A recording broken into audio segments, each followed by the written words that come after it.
Bonjour, on est ici sur le site du Salon des herbages qui a lieu donc dans l'école d'agriculture de Grange-Vernet à Moudon. Cette journée termine un grand projet qui a été réalisé sur une durée de 5 ans. On a suivi une quinzaine de fermes sur le canton de Vaud, des fermes qui sont spécialisées dans la production laitière.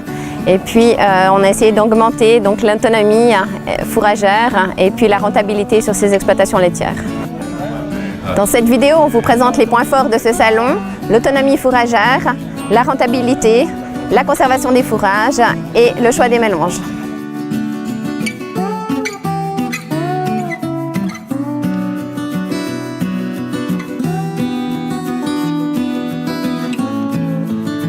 Dans le cadre du projet ProgrHerbe, on a suivi 12 exploitations au niveau de leur rentabilité économique. On a tiré les résultats et ce qui en ressort, c'est que pour produire 1 litre de lait, le poste le plus important, c'est les frais machines. Ensuite, le deuxième poste, ce sont les frais de bâtiment et le troisième poste, ce sont les frais d'aliments concentrés. Et si un agriculteur veut améliorer sa situation économique, économiser 5 centimes par litre de lait, c'est sur ces 3 axes qu'il faut qu'il travaille. À court terme, tout d'abord, sur l'aliment concentré, en réajustant sa ration de base, en pratiquant plus de pâture. Ensuite, à moyen terme, sur les coûts machines, là, la variabilité, elle est de 6 à 38 centimes par litre de lait, donc le potentiel d'économie est important. Et puis finalement, à long terme, sur la conception, l'aménagement de ces bâtiments, 10 centimes par litre de lait de frais bâtiment sur un bâtiment neuf, c'est tout à fait possible. Et puis, ça permettra à l'exploitant de réduire ses coûts et puis d'avoir une situation économique à long terme qui sera saine.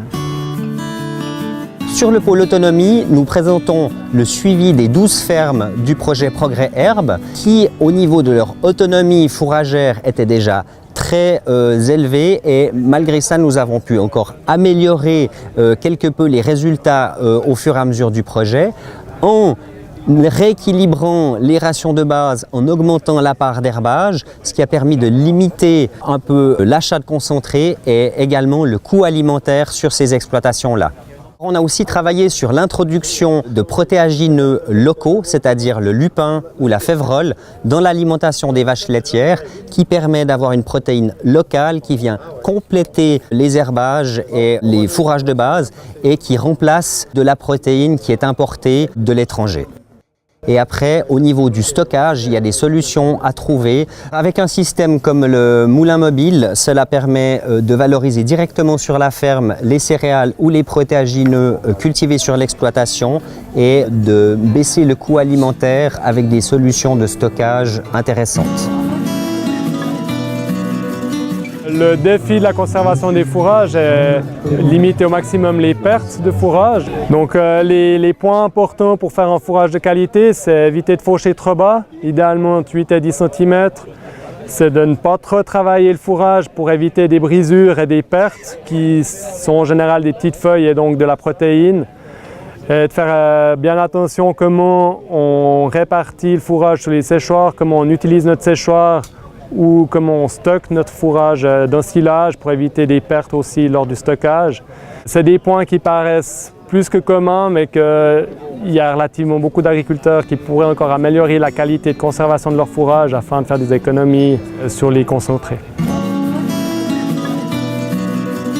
Dans le cadre du projet ProgrHerbe, on a aussi eu l'occasion d'expérimenter ce nouveau mélange à base d'esparcette, qui est une légumineuse qui résiste particulièrement bien à la sécheresse. Et au terme du projet, on a recommandé un nouveau mélange standard, le mélange 326, qui est adapté aux zones sèches. Alors on a vu 4 pistes pour améliorer sa rentabilité dans un atelier de production laitière. Le premier en travaillant sur ses coûts de production, essentiellement sur ses coûts machines. Le second en choisissant le bon mélange fourrager adapté à son exploitation et à sa situation géographique. Ces fourrages, il faut les conserver de façon optimale pour avoir le moins de pertes possible. Et une dernière piste, celle de l'autonomie alimentaire, en augmentant son autonomie protéique en cultivant des légumineuses à graines ou des légumineuses fourragères. En tout cas, dans le canton de Vaud, un projet où à la fois recherche, vulgarisation, agriculteurs sont partenaires avec l'administration. C'est le seul projet pour l'instant. Donc on a lancé un deuxième projet très récemment qui s'appelle Progrès Sol. après progrès herbe, progrès sol. Et on espère que la dynamique dans l'herbe continue et qu'on n'ait pas juste fini maintenant ce projet progrès herbe, mais que vraiment cette dynamique, elle continue aussi pour l'herbe et qu'elle démarre pour le sol.